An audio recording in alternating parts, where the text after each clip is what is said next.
in finance and moved to Chennai to set up a garment business that works with sustainable fabrics. Anika, you're running a business in the creative arena. How important do you think public art is in our environment? Because it's easy to kind of, buy sustainable clothes, and they are again at a very niche area. So how do we open this up into the public realm? Thank you for your question, Sumi. I wanted to segue for a second away from the presumption that all of us think that public art is something that funding and effort should be devoted towards, and instead present what I hope is a persuasive argument that would appeal to a wider audience, including people who don't necessarily come from the field of art and design. And then I'm going to come back to sustainability. I used to have this experience when I would look at art and I would always try and find a personal connection to it. Either I would look for something that connected with my values or my thought process, or because I'm in the field of design, in a kind of selfish way, I would look to see if there was something I could derive from that and plug into my work. But I recently had this experience at the Kochi Biennale a few weeks ago that possibly changes the way that I will look at art going forward. And I saw a few installations, 2 video installations in particular, that made me momentarily lose my mind. But when I say lose my mind, I don't mean to say that I went insane. What I mean is that it felt like for a while my mind dissolved and I merged with these art pieces. And I came back and did some research, and I was like, what is this feeling about? And James Joyce talks about the aesthetic arrest in Portrait of an Artist as a Young Man. And it's essentially this blank space between one thought and another that allows you to open your mind. And you don't have to be somebody who is, who's knowledgeable about art or art history to experience that. And why is that something that's of benefit to society? Normally we were talking earlier this afternoon about how it all comes down to money and funding, and typically art, aesthetics, public art don't receive as much funding as other things because it's not as easy to measure that in comparison to economic growth or infrastructure. It's not, the perceived benefit is not easy to measure. And what I would like to argue is that experiencing that blank space allows us to open our minds. See, we're all walking around operating within our own box, and our own box is informed by our own experiences, and our experiences inform our worldview, but what we forget is that our experiences are only our own. So if there's a way in which at least that box in which we operate can enlarge, then it means that we are human beings with more bandwidth and more capacity, which makes us more beneficial to society. So I just wanted to not presume that we all are on the same page and just present something that would appeal to a wider audience to understand why art is important at all. Coming back to design and sustainability, I think for most people, most creative people, you feel happiest when your work reaches out to many people. It's our medium of communication, so to speak, and so when somebody else likes it, you feel, oh yeah, somebody's understood my way of communicating. But so much of it comes down to funding, exposure, and so many other things. So I think the trick is then how to communicate through various means. So in my case, it's through clothes, through photography, through imagery, and through conversing. Thank you for that. Installations. Tell the audience a little bit about your journey and how you managed to create these that are engaging to the public. Thank you for the question.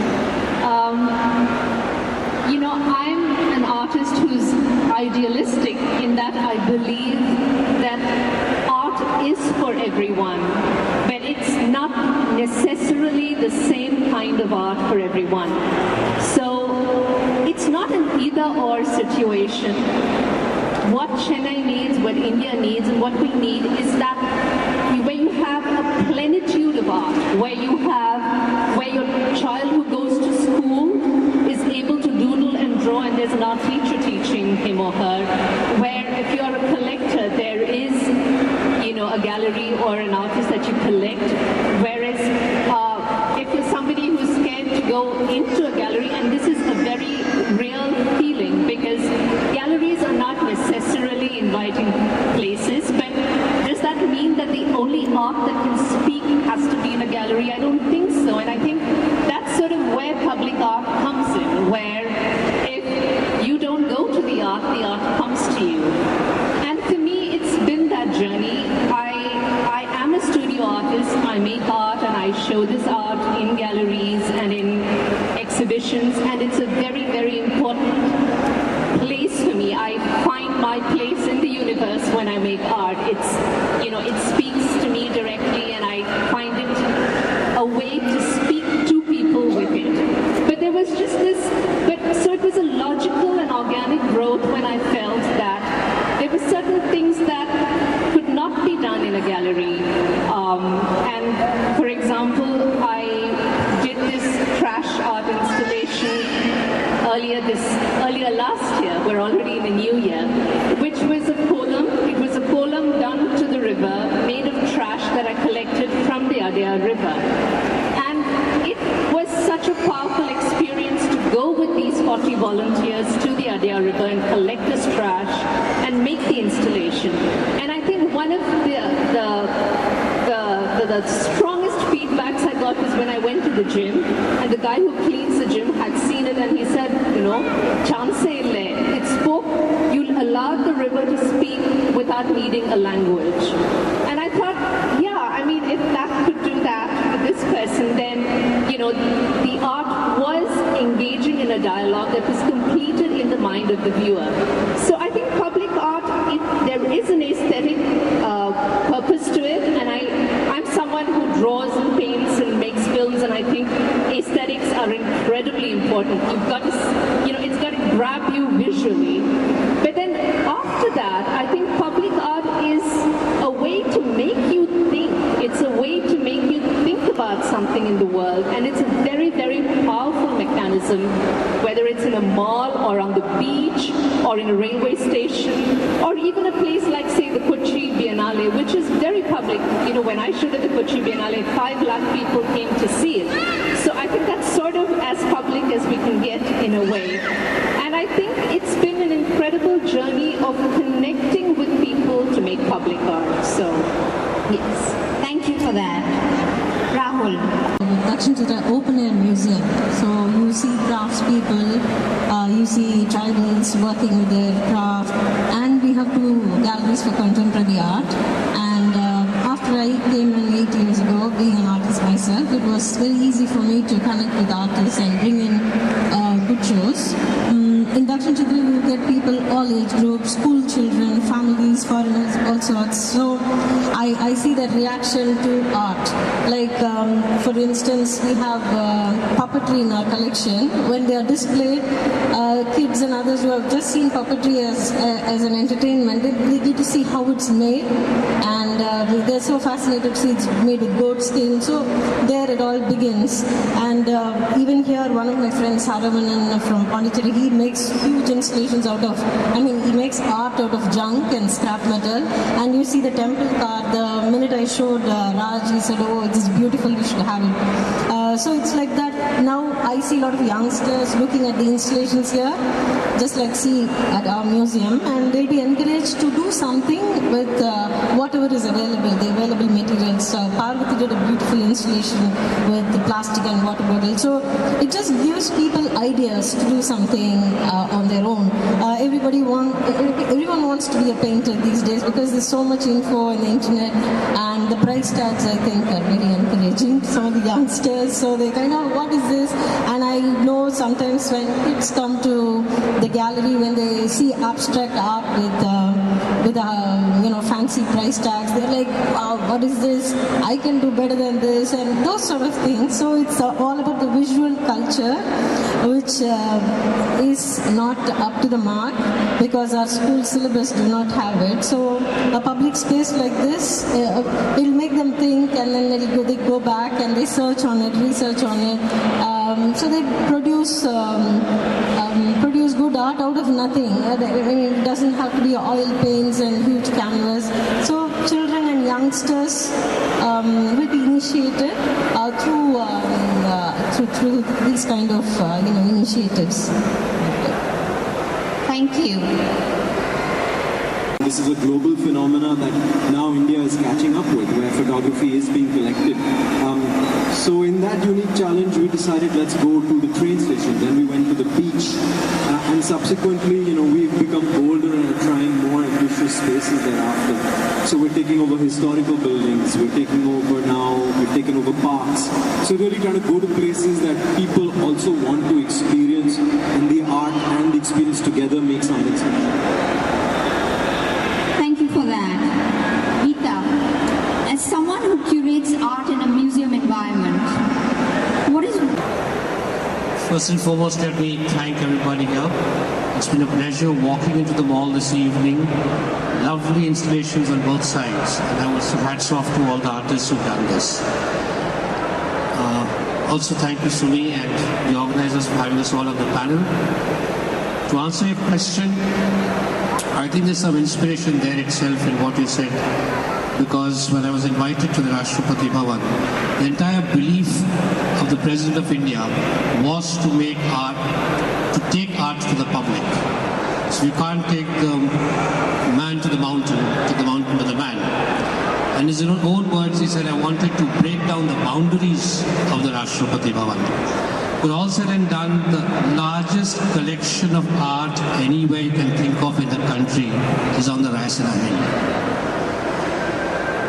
I would say that wherever public art is, you can say that there's no violence. The first thing is reduce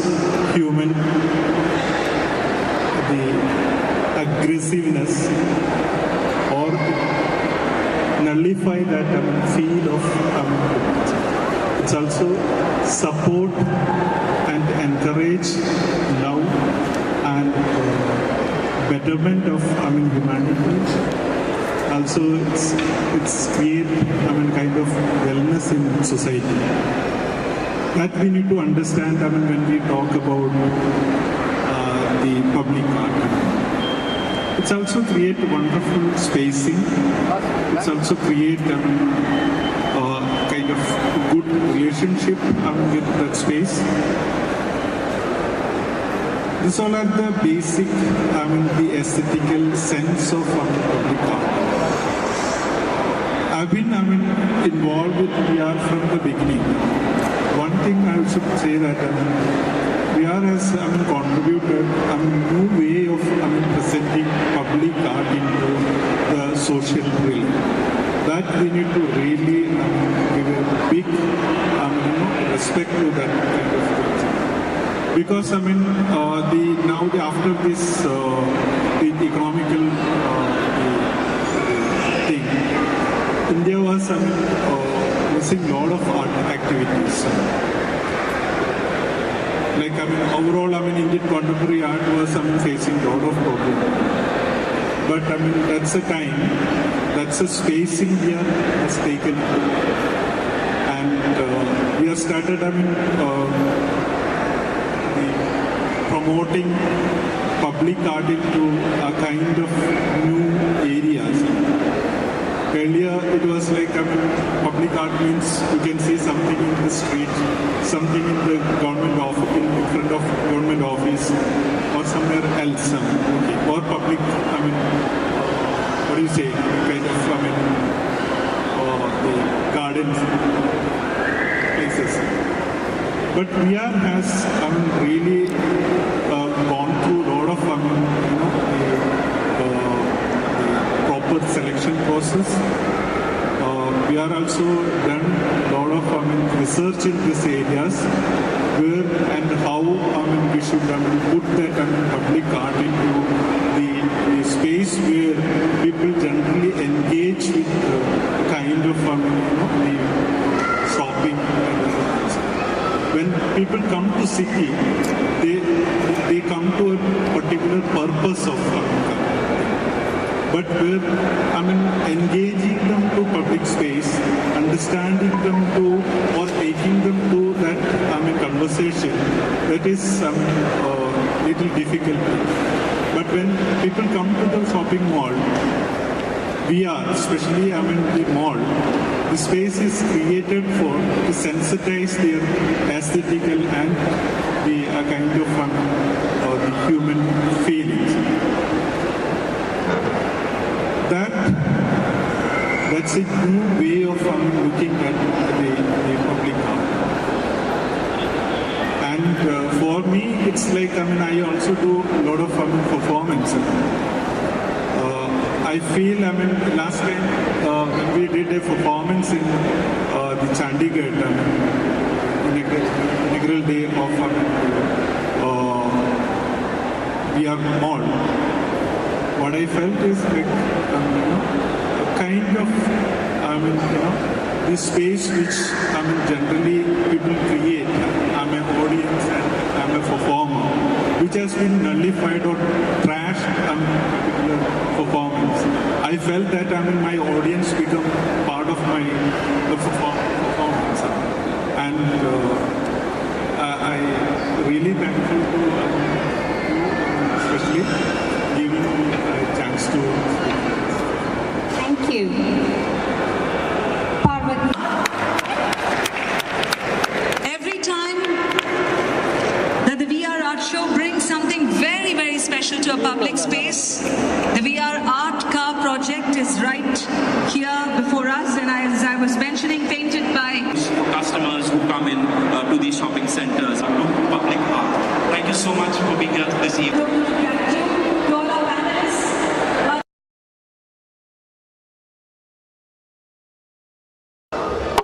வணக்கம், என்னோட பேர் குமரன். நான் senior VP Virtuous Retail.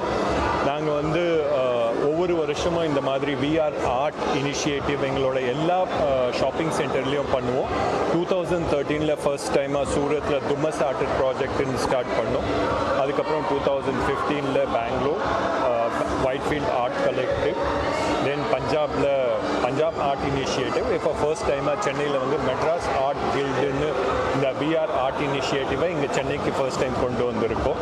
இதில் என்னென்னு பார்த்தீங்கன்னா, எல்லாரோட artist, இந்தியாவில் ஃபேமஸான ஆர்டிஸ்டோட டிஸ்பிளே மட்டும் இல்லாமல் வளர்கிற ஆர்டிஸ்ட், வளர்கிற கலைஞர்களுக்கும் ஒரு ஆப்பர்ச்சுனிட்டி கொடுத்து, இப்போ இங்கே சென்னையில் என்ன பண்ணியிருக்கோம்னா, பேஸ்மெண்ட் ஆர்ட் ப்ராஜெக்ட்னு இங்கே கும்பகோணமில் இருக்கிற ஆர்ட் ஸ்டூடெண்ட்ஸ், பாண்டிச்சேரியில் இருக்கிற ஆர்ட் ஸ்டூடெண்ட்ஸ் எல்லாரோட இங்கே இணைஞ்சு இந்த ஆர்ட் இனிஷியேட்டிவை கொண்டு வந்திருக்கோம்.